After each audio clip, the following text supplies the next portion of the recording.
As Staff Sergeant Alicia Brown pulled up on her black Kawasaki motorcycle, after 15 months in Afghanistan, all she wanted was a cold drink and some peace. The Purple Heart medal in her apartment and the fresh scars on her left arm told stories she wasn't ready to share. Alicia removed her helmet, revealing her neatly braided hair and sharp features.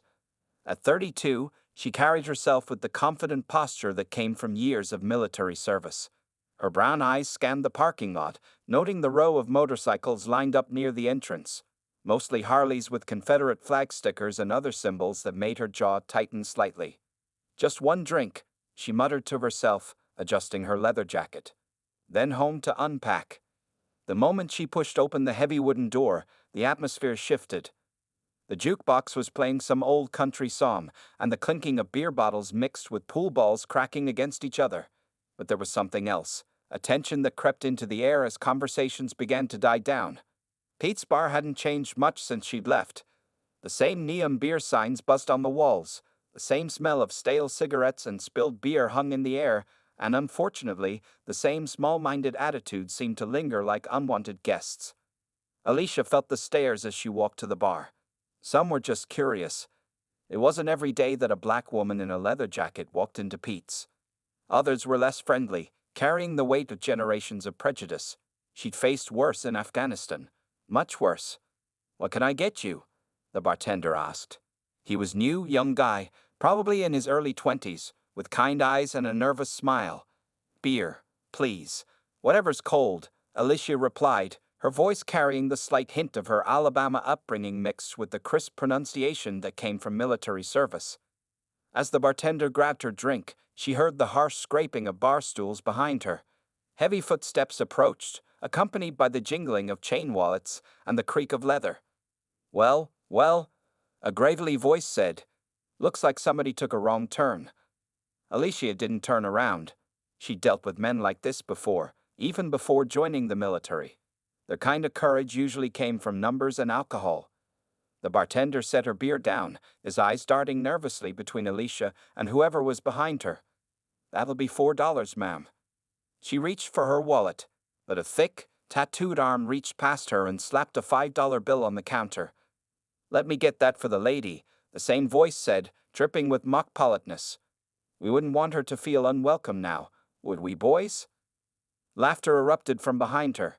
Alicia finally turned around, coming face to face with a wall of leather and denim. 5 men, all wearing matching motorcycle club vests, stood in a loose semicircle around her. Their leader, the one who'd paid for her drink, was a tall man with a gray beard and arms covered in faded tattoos. A patch on his vest read "Snake." "Thank you," Alicia said calmly, "but I can buy my own drinks." Snake's smile didn't reach his eyes. "Now don't be like that, sugar. We're just trying to be friendly." He leaned closer, his breath smelling of whiskey and cigarettes. "Though I gotta say, you got some nerve walking in here like you own the place." Alicia took a slow sip of her beer, her mind automatically assessing the situation as she'd been trained. 5 opponents, all larger but likely slower. 2 exits, front door and kitchen. Pool cues and bottles within reach if needed. But most importantly, no civilians in the immediate vicinity except the bartender.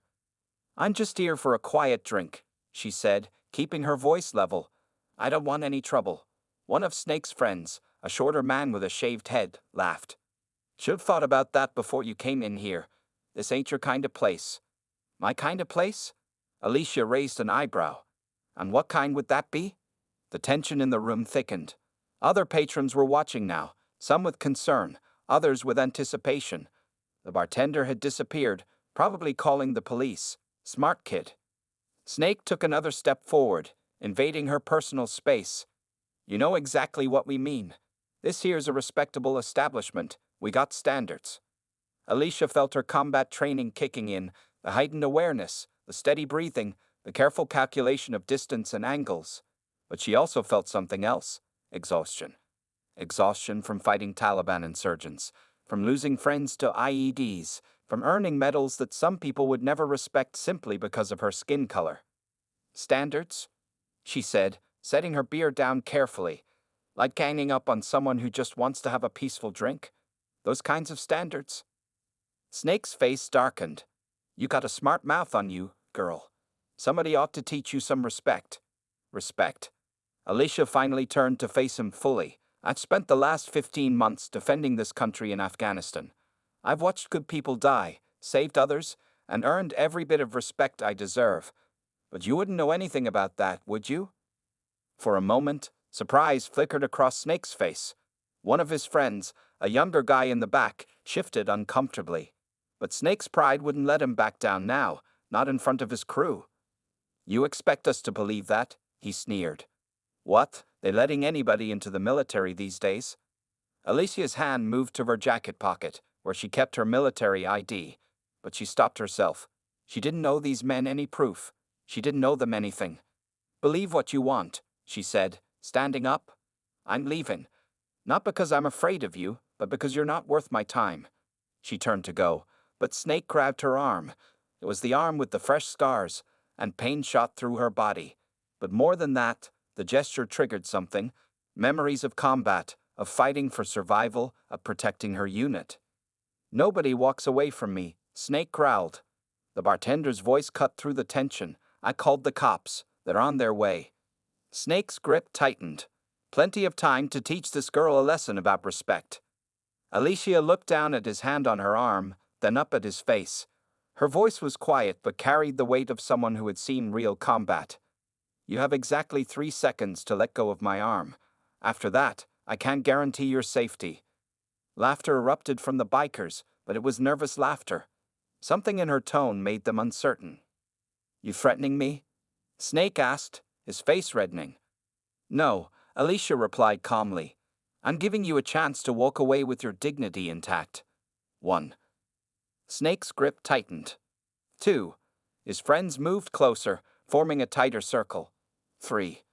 The next few seconds would change everything at Pete's Bar and Grill, and no one who witnessed it would ever forget what they saw. But that's where this part of the story ends, leaving the air thick with tension and the promise of action to come. The evening sun had almost set now, casting the parking lot in deep purple shadows. Inside Pete's Bar and Grill, time seemed to stand still as Staff Sergeant Alicia Brown prepared to show these men exactly why you don't mess with a Special Forces combat instructor who's already had a very long day. Time seemed to slow down as Snake's grip remained firmly locked on Alicia's scarred arm. The other patrons in Pete's Bar and Grill held their breath, sensing the calm before the storm. Even the jukebox had fallen silent, as if the machine itself knew what was coming. Last chance, Alicia said quietly. Let go. Snake's response was to pull her closer, his face twisted in an ugly sneer. Or what, girl? What happened next was so fast that most observers would later disagree about the exact sequence of events.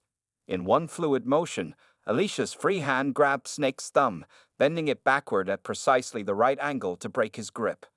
Before he could react, she had twisted his arm behind his back, using his own momentum to spin him around.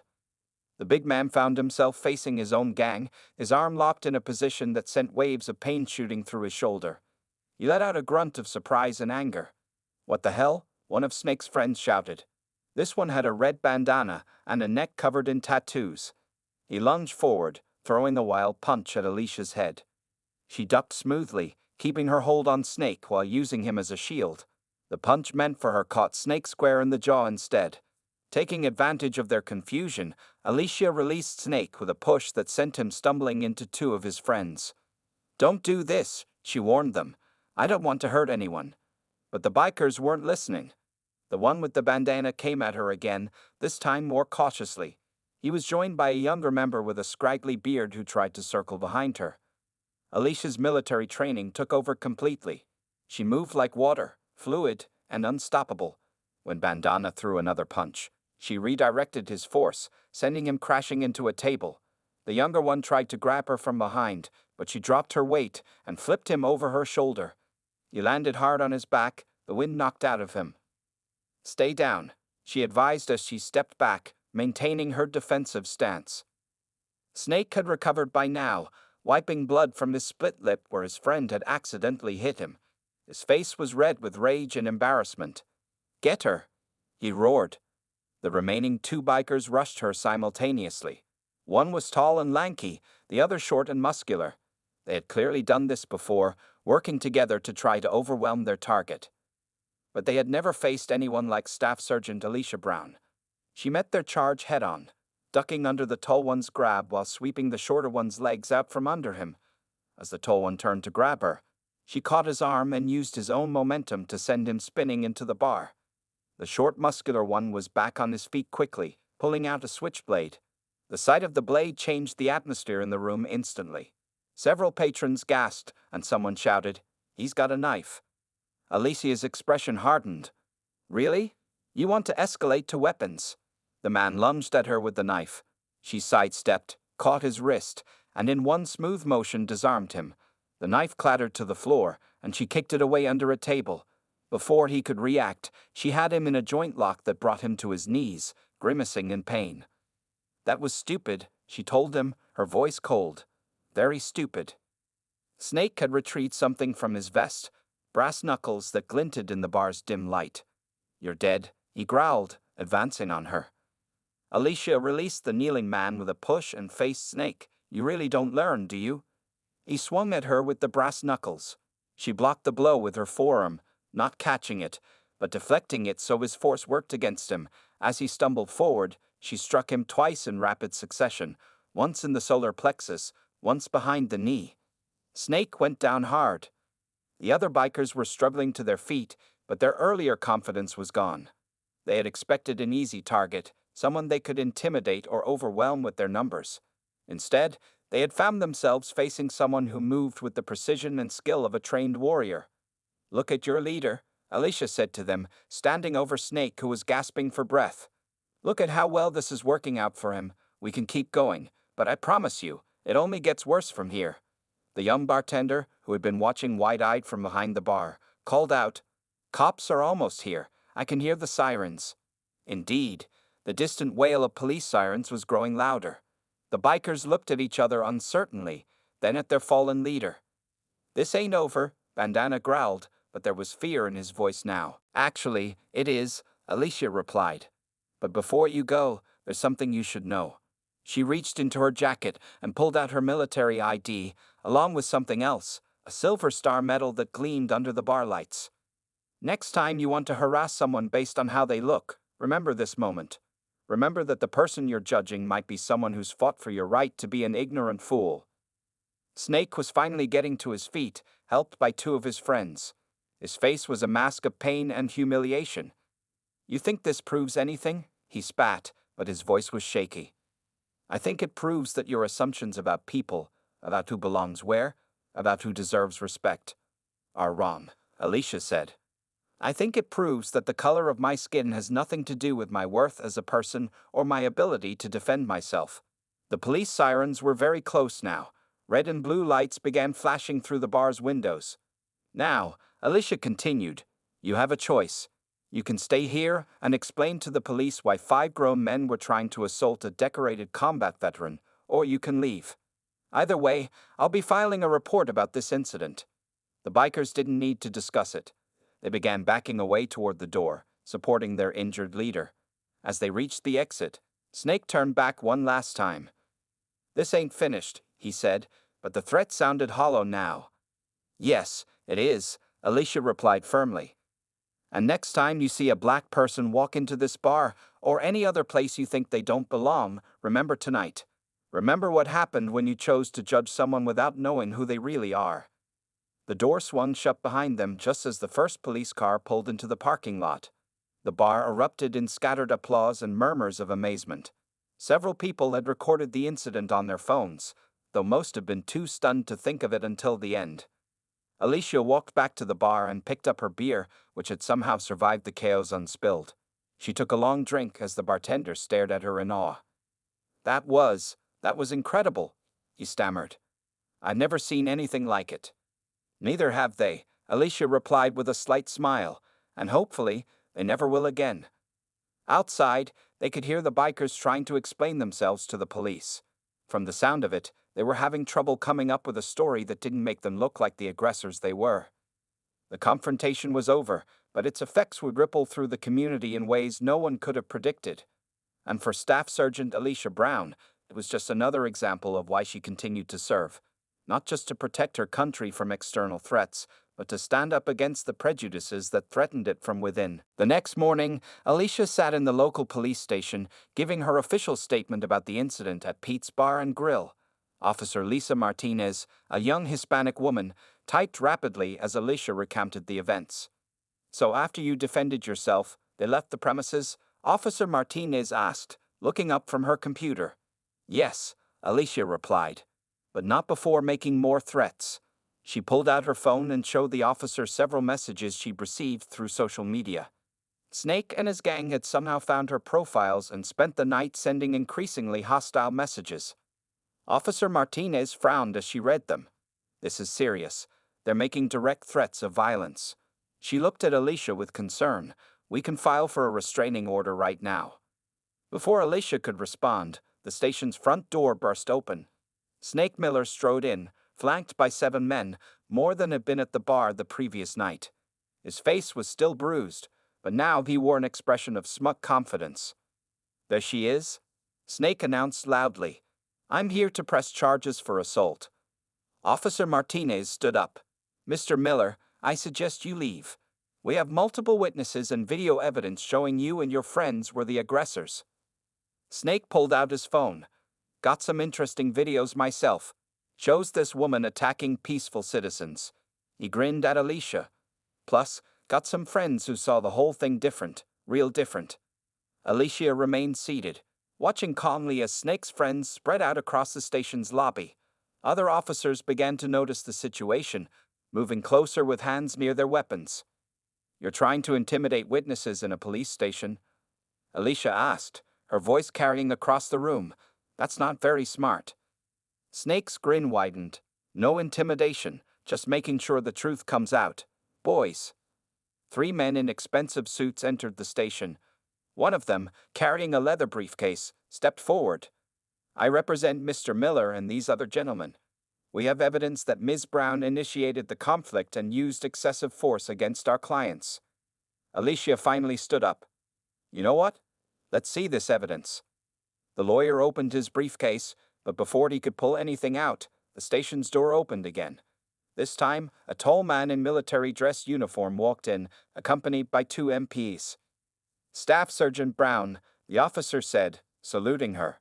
"Colonel Richards, Special Forces Command. We received your report this morning." Alicia returned the salute crisply. Snake and his lawyer exchanged nervous glances. Colonel Richards turned to face them, attempting to intimidate a decorated Special Forces soldier, threatening a combat veteran who holds a silver star. The military takes a very dim view of such actions. The lawyer quickly closed his briefcase. "My clients were unaware of Ms. Brown's military status." "Staff Sergeant Brown," Colonel Richards corrected him. "And her status isn't the issue. The issue is that your clients assaulted her, and now they're attempting to cover it up with false witnesses and doctored evidence." Snake's face had lost its smugness. "Now wait just a minute." "No, you wait," Colonel Richards said. "We have surveillance footage from the bar. We have 17 witness statements. We have your social media threats. And now we have attempted witness intimidation in a police station." Officer Martinez stepped forward. "Mr. Miller, you and your friends need to leave. Now, we'll be in touch about the charges." Snake looked around the room, realizing how badly his plan had backfired. His friends were already backing toward the door, abandoning him just as quickly as they had joined his cause. "This isn't about her being military," Snake said desperately. "This is about..." "About what?" Alicia interrupted, speaking for the first time since Colonel Richards arrived. "About me being black? About me not knowing my place? Tell me, Mr. Miller, what is this really about?" The room fell silent. Snake opened his mouth, closed it, then turned and walked out without another word. His friends and lawyer followed quickly. Colonel Richards watched them leave, then turned to Alicia. "Staff Sergeant, the military would like to handle this matter internally. These men have been harassing other service members as well. We've been building a case." "They have?" Alicia asked, surprised. 3 incidents in the past month, all targeting minority service members, but nobody stood up to them like you did." He smiled. "The video from the bar has already gone viral. You've inspired a lot of people. Officer Martinez nodded. It's true. My phone's been blowing up all morning with people wanting to know about the soldier who stood up to the racist bikers. Alicia sighed. I didn't want attention, I just wanted them to leave me alone. Sometimes standing up for what's right brings attention whether we want it or not, Colonel Richards said. The question is, what do we do with that attention? Before Alicia could respond, her phone buzzed. It was a message from the young bartender from Pete's. You should see the bar tonight. Totally different crowd. Lots of veterans. Lots of people of color. They're all here because of you. Snake's gang tried to show up but left as soon as they saw who was inside. You changed things. Alicia showed the message to Colonel Richards and Officer Martinez. See? Colonel Richards said. Change starts with one person willing to stand up. But it doesn't end there, Alicia replied, thinking about all the people who had faced similar discrimination but couldn't fight back the way she had. This can't just be about one incident in one bar. It doesn't have to be, Officer Martinez said. What do you want to do about it? Alicia looked at her phone again, at the growing number of messages from people who had seen the video, who had been inspired by her stand against bigotry. She thought about her years of combat training, about all the skills she had developed that had allowed her to defend herself. I want to teach others, she said finally, not just self-defense, but confidence, the ability to stand up for themselves, the knowledge that they don't have to accept being treated as less than human. Colonel Richards nodded approvingly. The military would be interested in supporting such a program. Community outreach is important to us. And the police department would be happy to help too, Officer Martinez added. We need to build better relationships with all our communities. Alicia felt a sense of purpose settling over her. What had started as a simple desire for a quiet drink had turned into something much bigger. Sometimes life worked that way. The worst moments could lead to the best opportunities for change. All right, she said. Let's make something good come from all this. As they began discussing plans, Alicia's phone buzzed one more time. It was another message from the bartender. Snake just came by to get his bike. He looked different. Quieter. Whatever you did, I think it changed him too. Alicia smiled. Sometimes the biggest changes started in the smallest ways, with one person refusing to back down from what was right. The breaking point hadn't just been about the fight in the bar. It had been about breaking down barriers, breaking old patterns, and breaking through prejudice with courage and skill rather than hatred and violence. The real work was just beginning, but for the first time since returning home, Alicia felt like she was exactly where she needed to be, doing exactly what she needed to do. The battle for respect and equality might be different from the ones she'd fought overseas, but it was no less important. And just like in combat, she intended to win. 3 days after the incident at Pete's Bar and Grill, the video had spread across every major social media platform. Local news stations began picking up the story, and soon national media outlets were calling to interview Alicia. She sat in her small apartment, watching as her phone constantly lit up with notifications. You need to see this, said Officer Martinez over the phone. Turn on Channel 7. Alicia grabbed her remote and switched on the TV. There on the screen was Snake Miller, standing at a podium outside the local VA hospital. His usual leather vest was gone, replaced by a plain button-down shirt. The bruises on his face were still visible. I've been wrong, Snake was saying, his voice shaking slightly. What I did at that bar, what I've been doing for years, it wasn't right. I didn't know Staff Sergeant Brown was a soldier. That's not the point. The point is, I shouldn't have treated her that way regardless of who she was. The camera panned to show a crowd gathering. Among them were several veterans, both black and white, watching intently. After what happened, Snake continued, I couldn't sleep. I kept thinking about my own service, back in Desert Storm. I fought alongside men and women of all races. They had my back, I had theirs. Somewhere along the way, I forgot that. Alicia leaned forward, surprised by this revelation. She hadn't known Snake was a veteran himself. The woman I tried to intimidate, she's a hero. Not just because she's a soldier, but because she stood up to hatred with skill and dignity. She could have really hurt us, but she chose not to. She showed more honor in those few minutes than I've shown in years. The crowd murmured. Some of Snake's former gang members were there too, looking uncomfortable but attentive. So I'm here to apologize. to Staff Sergeant Brown, to every person I've ever disrespected because of their race, and to my fellow veterans who I've dishonored with my actions. Starting today, I'm volunteering here at the VA. It's time I remembered what service really means.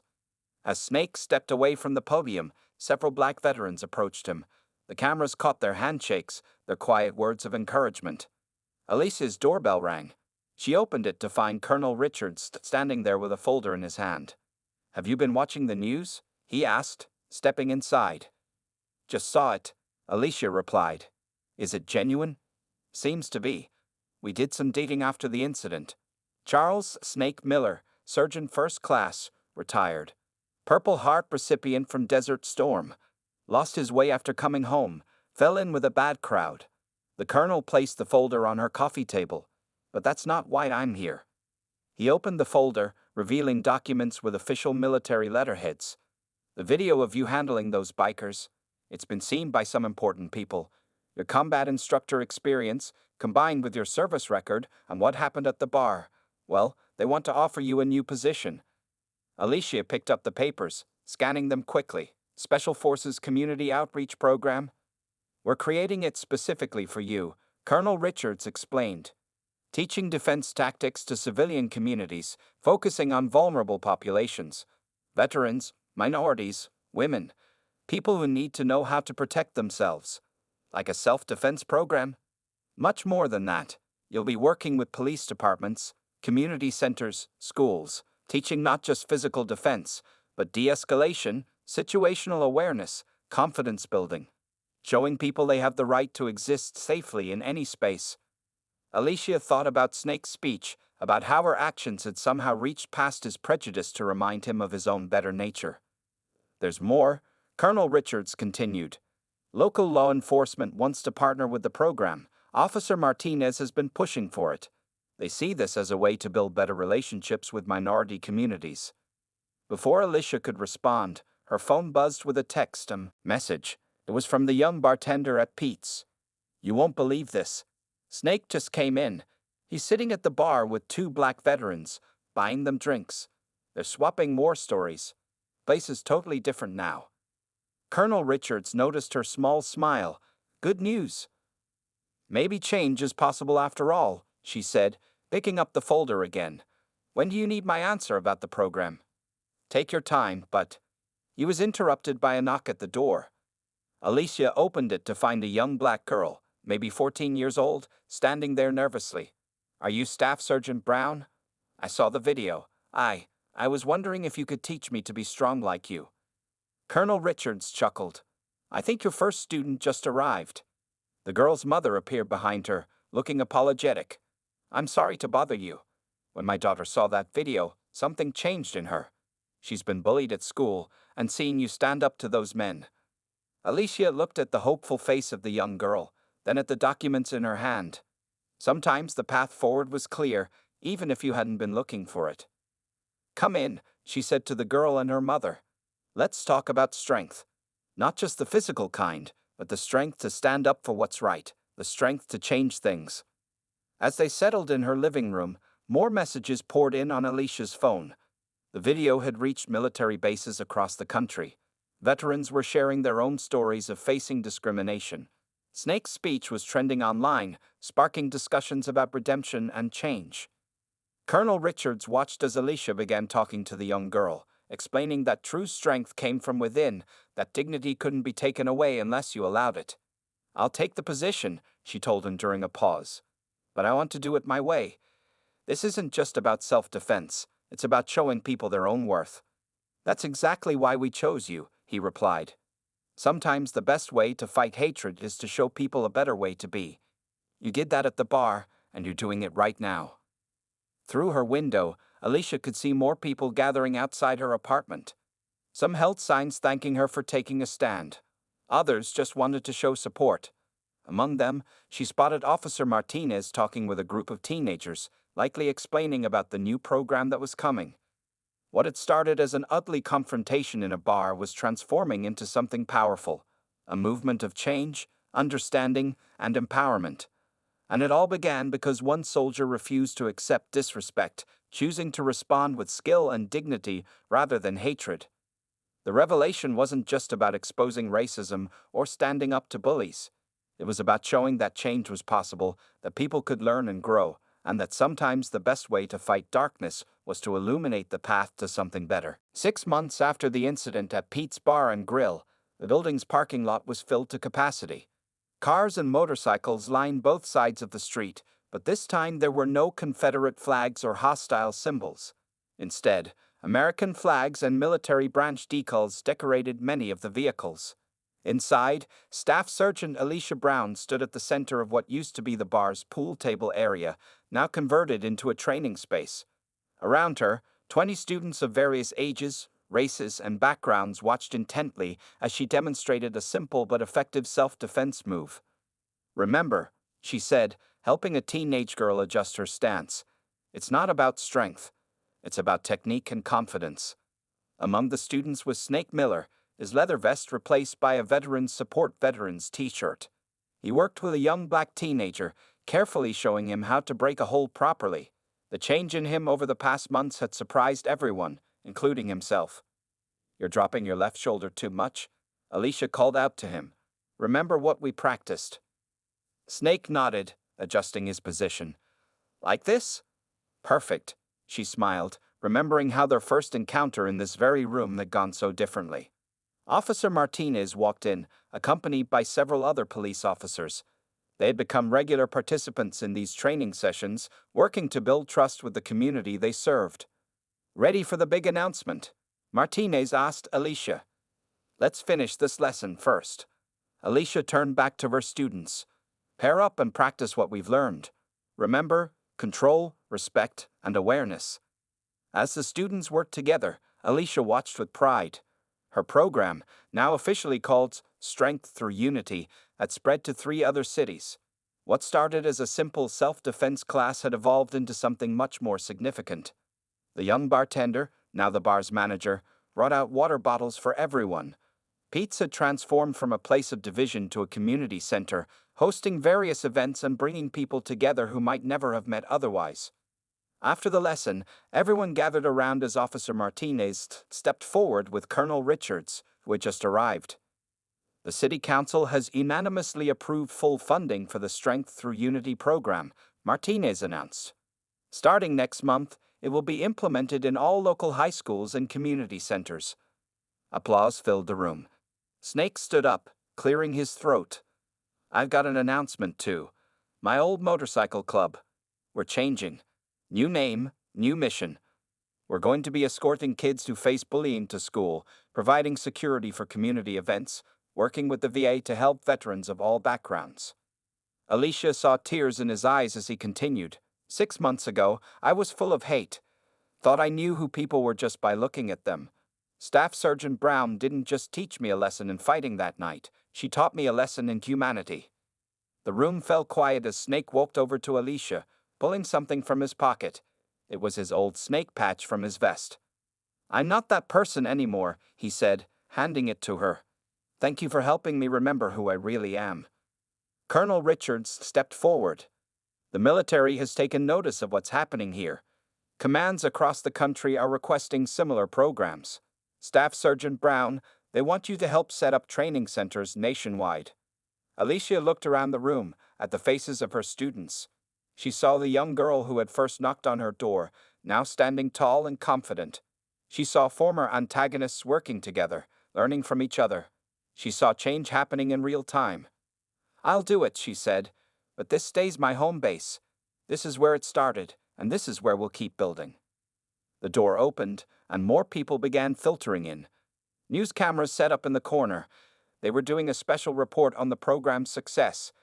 But what caught Alicia's eye was a group of young black girls watching from the doorway, their eyes full of hope and admiration. "Come on in," she called to them. "There's always room for more." As the girls timidly entered, Snake was the first to greet them, offering them water and showing them where to put their bags. The change in him was perhaps the most powerful testament to the program's success. Later that evening, after everyone had left, Alicia sat at the bar, looking at Snake's old patch. The young bartender placed a glass of water in front of her. "You know," he said, "when you first walked in that night, I was scared of what might happen. Never thought it would lead to all this." Alicia nodded.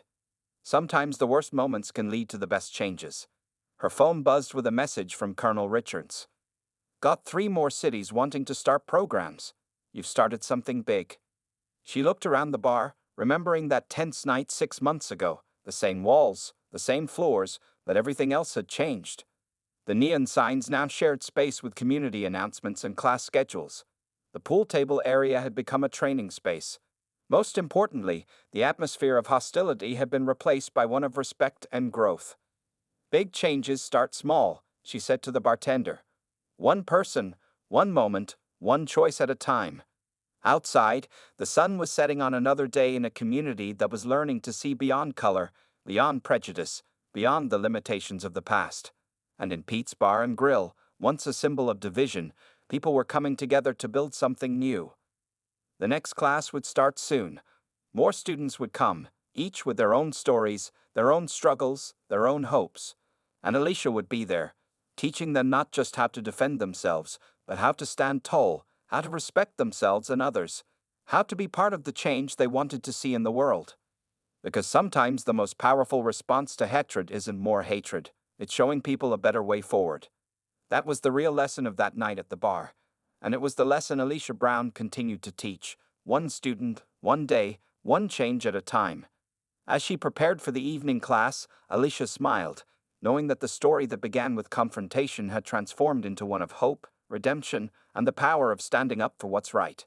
The change wasn't just in the bar, or in Smake, or in the community. It was in everyone who had been touched by what happened here, and it would continue to spread, one person at a time, far beyond the walls of Pete's Bar and Grill. Copyright